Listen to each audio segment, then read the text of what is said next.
Thank you so much for joining us today. We are wanting you folks to get to know us on this set just a little bit more. And it's always great to be with you, Dr. Seif.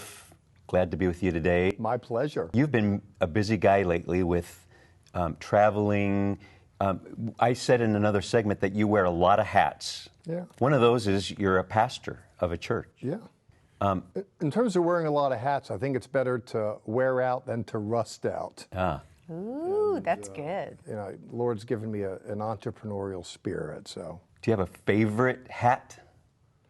Husband. Oh, that's a good one. Yeah, and I miss her. She's in Israel right now on a ministry trip. Barry. Yeah, many of you know Barry Seif. We love her. So, Kirsten, yeah, go ahead. I think in the world, you know, Dr. Seif, it's all smoke and mirrors. We're all just people at the end of the day. Oh, you went to this fine school, you do this and that. It's all a hustle. You know, at the end of the day, the most significant relationship is my wife.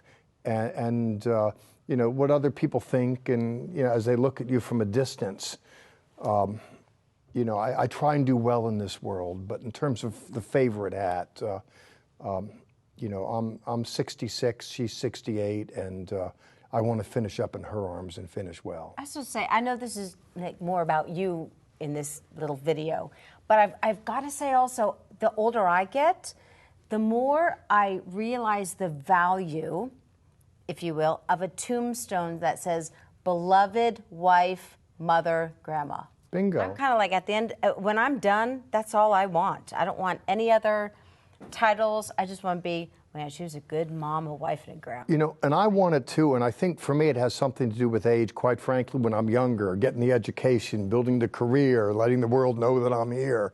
You know, but when you're 66, a lot of those energies diffuse, and what's most important emerges, and certainly our relationships. You went through something that I hope I never have to go through. You lost a wife. How many years ago? Oh, over 7. I don't want to have to do it again. Right. And then you found Barry. How did you all meet? Well, we met years beforehand, but that's a story I can't tell in 2 minutes. But I'd love to tell it more fully. There's a real blessing in that. But I'm glad I found love. I get a second chance. I've lucked out twice in the marriage game, and my first wife, Patty, has gone on to her reward, and the Lord's blessed me to finish up this last stretch of highway. I've got to say, your gorgeous wife, she has the most sparkly eyes. And I always think you can tell so much of a person from their eyes, and they're almost blinding. They're so sparkly. She's wonderful. She's a light. You're wonderful. We love you both. And thanks for watching a little bit about our Jewish roots, our staff, if you will, and our wonderful teacher. We're going to talk more with Dr. Seif in a bit, so stay tuned.